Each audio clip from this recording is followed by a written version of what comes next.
Muy buen día. Tenemos la lectura de la liturgia de la palabra del día miércoles 20 de agosto. En la 20ª semana del tiempo ordinario, ciclo C, celebramos a San Bernardo, abad y doctor de la Iglesia.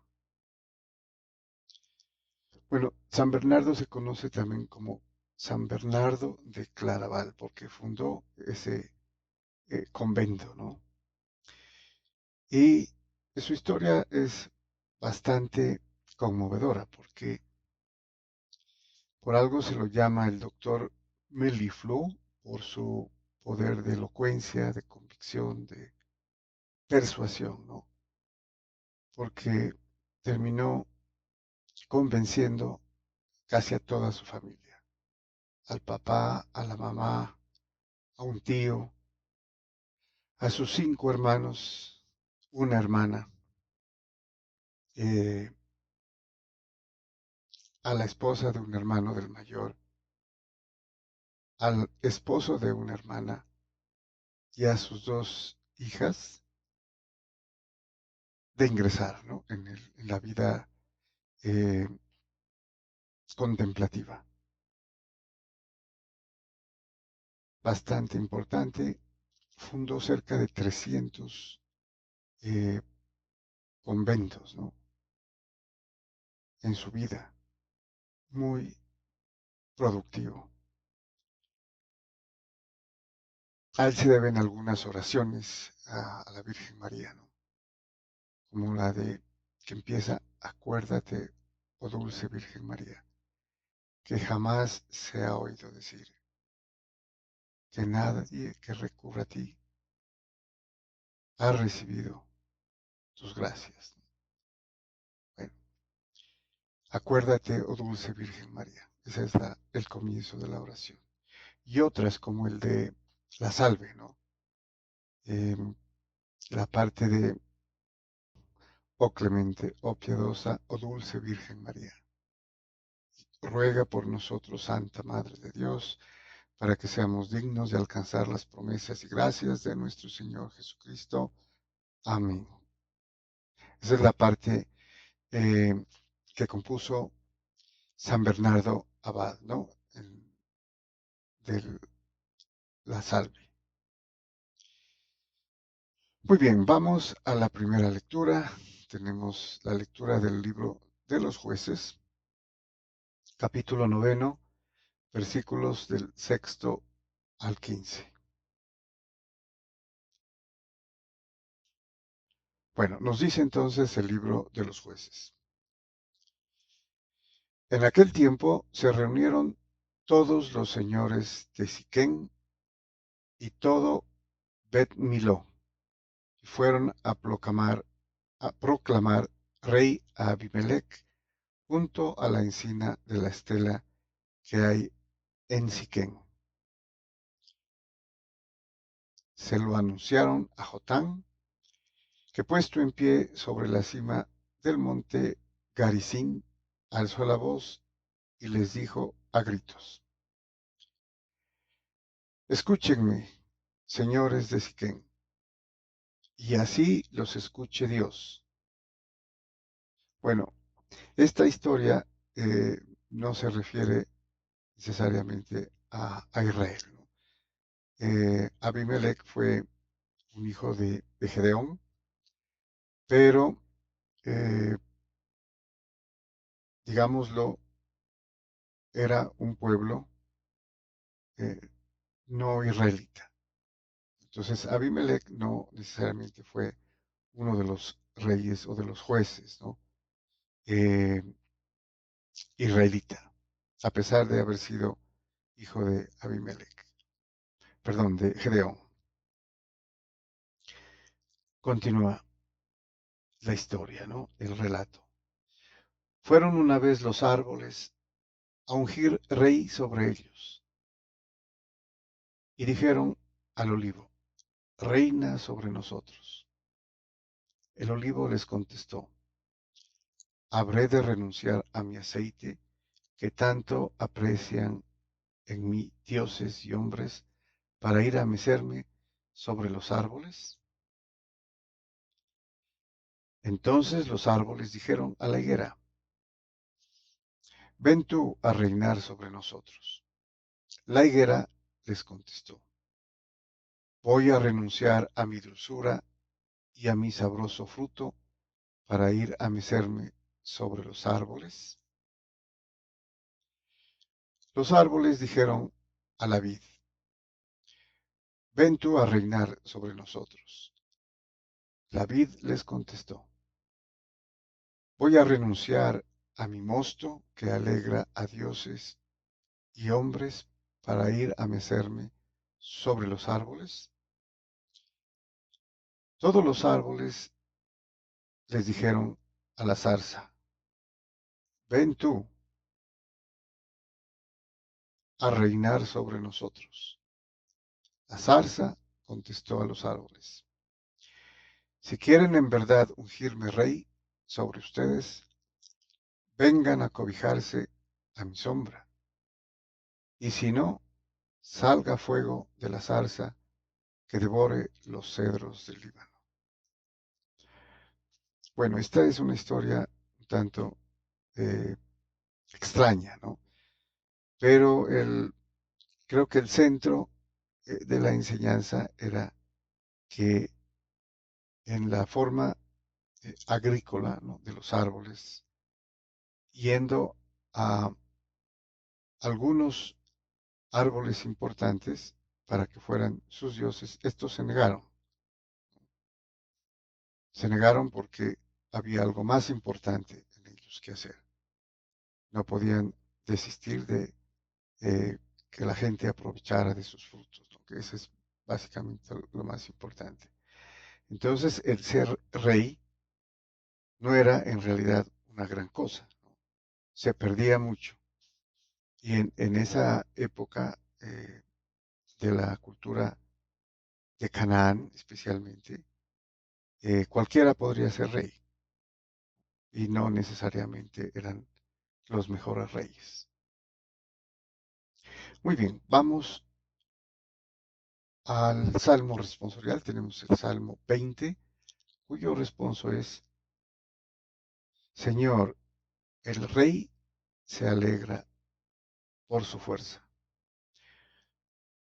Bueno, este salmo es un salmo que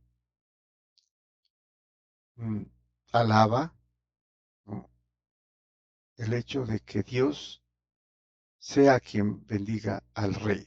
Aquí estamos hablando de un rey verdadero, ¿no?, de un rey de Israel, que es ungido, ¿no?, por el mismo Dios, que es escogido por él. Y no como en el caso de los jueces, que es una historia en la que eh, Dios no participó, ¿no? Entonces era cualquier rey. Sin embargo, como todos los reyes de Israel eran ungidos, ¿no?, era, eran protegidos por Dios cuando el rey era fiel y no se apartaba de Dios, ni hacía que los súbditos, o sea, el pueblo, se apartaba de él. Bueno, nos dice entonces el salmista: Señor, el rey se alegra por tu fuerza y cuánto goza con tu victoria. Le has concedido el deseo de su corazón, no le has negado lo que pedían sus labios. Entonces, con esta fidelidad del rey, Dios le otorgaba, ¿no?, lo que le pedía, siempre y cuando pues eran cosas buenas. Y continúa: te adelantaste a bendecirlo con el éxito y has puesto en su cabeza una corona de oro fino. Te pidió vida y se la has concedido, años que se prolongan sin término. Tu victoria ha engrandecido su fama, lo has vestido de honor y de majestad. Le concedes bendiciones incesantes, lo colmas de gozo en tu presencia. Bueno, podríamos estar frente a uno de los salmos del rey David, que compuso precisamente eh, profetizando, ¿no? Eh, la venida del rey, o sea, de su hijo Salomón, ¿no? Y de toda la descendencia eh, real, ¿no? De David. Pero también podría estar aquí el mismo Mesías, ¿no? Como figura de todo lo que eh, el rey fiel a Dios hacía, ¿no? Hacía su voluntad. Muy bien, y pasamos al Evangelio. Tenemos el Evangelio según San Mateo, capítulo 20, versículos del 1 al 16, cuyo título temático es ¿Vas a tener tu envidia porque yo soy bueno? Muy bien, también es una parábola bastante conocida, ¿no? Nos dice entonces San Mateo. En aquel tiempo Jesús dijo a sus discípulos esta parábola. El reino de los cielos se parece a un propietario que al amanecer salió a contratar jornaleros para su viña. Bueno, entonces hay una cosa que observar aquí de San Mateo, que eh, desde el capítulo 13 empieza a hablar eh, Jesús sobre cómo comparará o compararía el reino de los cielos. Y aquí lo dice, el reino de los cielos se parece a un propietario. Y recordemos, el reino de los cielos es lo que vino a proclamar Jesús y luego sus apóstoles. La buena nueva es el anuncio del reino de los cielos, que es en la tierra la iglesia, que es su cuerpo místico del cual Él es la cabeza. Ya lo hemos dicho en varias ocasiones. Bueno, entonces utiliza esta parábola. El reino de los cielos se parece a un propietario que al amanecer salió a contratar jornaleros para su viña. Después de ajustarse con ellos en un denario por jornada, los mandó a la viña. Salió otra vez a media mañana. Vio a otros que estaban en la plaza sin trabajo y les dijo, vayan también ustedes a mi viña y les pagaré lo debido. Ellos fueron. Salió de nuevo hacia mediodía y a media tarde e hizo lo mismo. Salió al caer la tarde y encontró a otros parados y les dijo, ¿cómo es que están ahí el día entero sin trabajar? Le respondieron, nadie nos ha contratado. Él les dijo, vayan también ustedes a mi viña. O sea, el Señor empezó a contratar eh, a las 6 de la mañana, o sea, la primera hora, ¿no? Y luego a media mañana, que serían las 9, la tercia, hora tercia. Y luego a mediodía, las 12. Y luego a media tarde, las 3. Incluso salió a contratar a las 5 de la tarde, ¿no? Ya casi terminando el día. Y encontró gente todavía sin trabajar. Y les dijo, vayan también ustedes a trabajar a mi viña. Bueno, ya cayendo la tarde, como dice. Cuando oscureció, el dueño dijo al capataz, llama a los jornaleros y págales el jornal, empezando por los últimos y acabando por los primeros. Bueno, aquí hay que hacer, o sea, ¿a qué se refiere esta parábola? ¿No? Tendríamos que empezar diciendo que los, los israelitas, los judíos, ¿no? Fueron los primeros, ¿no? El pueblo de Dios, los primeros escogidos. Luego, en el Nuevo Testamento, ya son los que siguen, que podrían ser los últimos, y en cada época de la iglesia se vienen sumando, ya de todas las naciones, de todas las lenguas, de todas las razas y etnias. Si comparamos así, cuando llega la hora del pago del jornal, empezaría por los últimos que ingresaron, ¿no?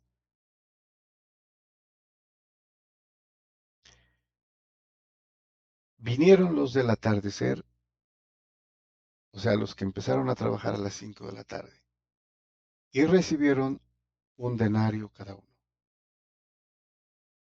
Cuando llegaron los primeros, pensaban que recibirían más, pero ellos también recibieron un denario cada uno. Entonces se pusieron a protestar contra el amo. Aquí se nos parece mucho a lo que los israelitas hacían en el desierto, ¿no? Siempre era protestar. No estaban contentos, ¿no? A pesar de todo lo que había hecho, los prodigios, los milagros, Dios, ellos siempre estaban protestando, no estaban conformes. Y aquí esto nos recuerda, ¿no? Que siempre estaban murmurando en contra de Moisés, en contra de Aarón, en contra del Señor. ¿Y por qué protestaban? Estos últimos han trabajado solo una hora y los has tratado igual que a nosotros, que hemos aguantado el peso del día y el bochorno. Él replicó a uno de ellos: Amigo, no te hago ninguna injusticia. ¿No nos ajustamos en un denario?